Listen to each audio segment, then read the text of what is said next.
కృష్ణలంక సాయి కృష్ణ అదృశ్యం వ్యవహారంలో ఏపీలో ఇప్పుడు హాట్ టాపిక్ గా మారింది. తన కొడుకును పోలీసులు అదుపులోకి తీసుకున్నారని, ఆ తర్వాత కనిపించకుండా పోయాడని సాయి కృష్ణ కుటుంబ సభ్యులు ఆరోపిస్తున్నారు. మరోవైపు సాయి కృష్ణ కోసం గాలిస్తున్నామని పోలీసులు చెబుతున్నారు.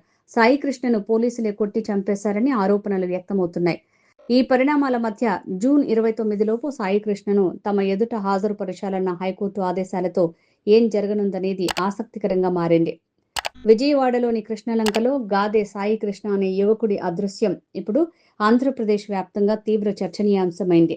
గత నెల నుంచి సాయి కృష్ణ కనిపించకుండా పోగా దీని వెనుక పోలీసులు ఉన్నారని అతని కుటుంబ సభ్యులు ఆరోపిస్తున్నారు. పోలీసులే తమ బిడ్డను ఏదో చేశారని సాయి కృష్ణ తల్లి వాపోతున్నారు. కృష్ణలంక పోలీస్ స్టేషన్లో పోలీసులే అతన్ని కొట్టి చంపారని అంబటి రాంబాబు వంటి వైసీపీ నేతలు ఆరోపిస్తున్నారు. ఈ నేపథ్యంలో సాయి కృష్ణ వ్యవహారంలో ఇప్పటి వరకు ఏం జరిగిందనేది ఓసారి పరిశీలిస్తే మే 9 నుంచి గాదె సాయి కృష్ణపై ఇప్పటికే పలు కేసులు ఉండటంతో పోలీసులు రౌడీ షీట్ తెరిచారు. దీంతో అతను ప్రకాశం జిల్లాకు వలస వెళ్లిపోయారు.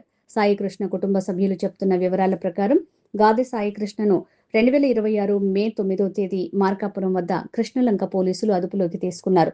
ఇద్దరు పోలీసులు మార్కాపురం వెళ్లి అతన్ని అదుపులోకి తీసుకున్నారు. అయితే పోలీసులు తీసుకువెళ్లిన తర్వాత సాయి కృష్ణ తిరిగి ఇంటికి రాలేదని, అప్పటి నుంచి అతని ఆచూకీ లేదని కుటుంబ సభ్యులు పేర్కొంటున్నారు. కోర్టులోనూ హాజరుపరచలేదని ఆరోపిస్తున్నారు. సాయి కృష్ణ కనిపించకుండా పోవటం వెనుక సిఐ నాగరాజు పాత్ర ఉందని ఆరోపిస్తున్నారు.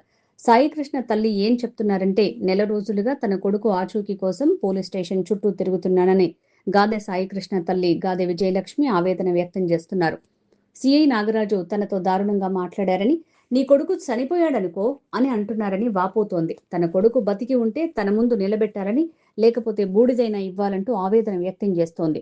కోర్టులో హెబియస్ కార్పస్ పిటిషన్ పోలీసులు ఏం చెప్పారంటే, మరోవైపు సాయికృష్ణ కుటుంబానికి మద్దతుగా బెజవాడ బార్ అసోసియేషన్ రంగంలోకి దిగడంతో సాయికృష్ణ కేసులో కీలక పరిణామాలు చోటు చేసుకున్నాయి.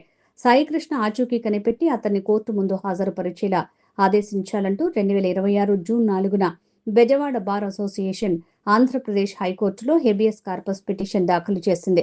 ఈ పిటిషన్ విచారణ సందర్భంగా సాయికృష్ణ ఎక్కడున్నాడో తెలియదని, అతని కోసం గాలిస్తున్నట్టు పోలీసుల తరపు న్యాయవాది కోర్టుకు తెలియజేశారు.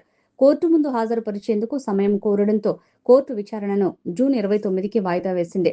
ఆలోపు సాయికృష్ణను తమ ఎదుట హాజరుపరచాలని పోలీసులను ఆదేశించింది. అలాగే అతని అదృశ్యం వెనుక కారణాలు చెప్పాలని స్పష్టం చేసింది.